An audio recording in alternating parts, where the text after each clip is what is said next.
Ինչ ակնկալիքներ ունեք Բունդեսթագում, Հայաստանի Քիչ է մնացել, կտեսնենք արդյունքը, ես կարծում եմ, ինչքան Թուրքիան շատ է հոխորտում,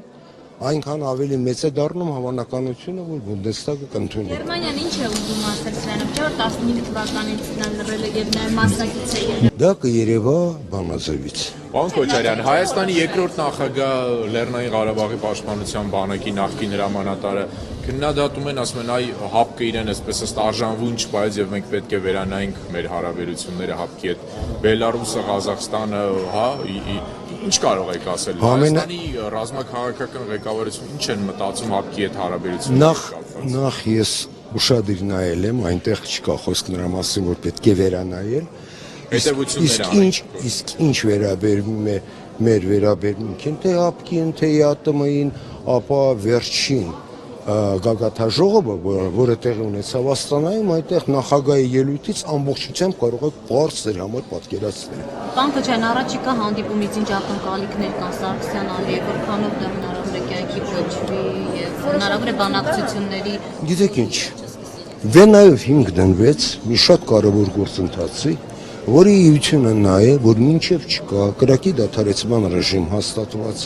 վստահության ինչ-որ միջոցներ գոյություն չունեն, դժվար է եւ գրեթե անհնարին է ակնկալել որևէ առաջընթաց։ Այնպես որ ես ավելի շուտ կդիտարկեի այդ համատեքստում։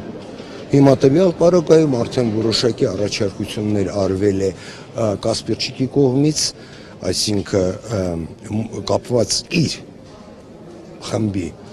թվականակի մեծացման կարողությունների, իհարկե դա կարևոր է, բայց դա բավարար չի, կան նաև այլ միջոցներ, որոնց մասին պետք է դեռ գնան բանակցություններ։ Այսօր Գերմանիայում թուրքական համայնքի մեծ բողոքի ակցիաներ են սպասվում։ Դա որևէ ազդեցություն կունենա Բունդեսթագի որոշմանը ձեր կարծիքով։ Գիտեք ինչ, բուն Թուրքիայում էլ կան թուրքեր, որոնք համարում են, որ հայոց ցեղասպանությունը եղել է եւ պետք է ճանաչվի։ Այնպես որ այն հայտարարությունները, որ արվում է Թուրքիայի ղեկավարության կողմից, որ 3 միլիոնանոց թուրքական համայնք ունենք,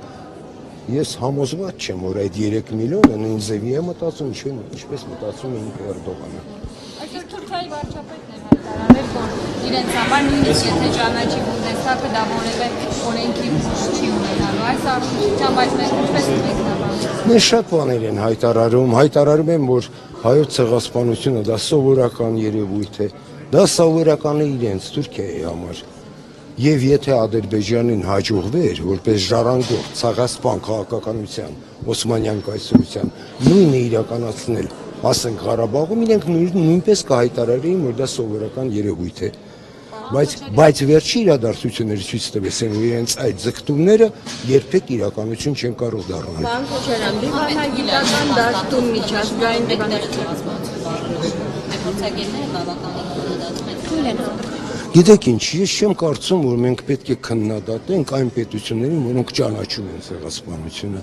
այլ մենք պետք է աշխատենք, որ այն պետությունները, որոնք դեռ չեն ճանաչել, որ նրանք էլ ճանաչեն։ Պարոն Քոչարյան, միջազգային դիվանագիտական դաշտում ինչպես են կալվում այն արտահայտությունը, որ մենք ընդամենը 800 հեկտար տարածք են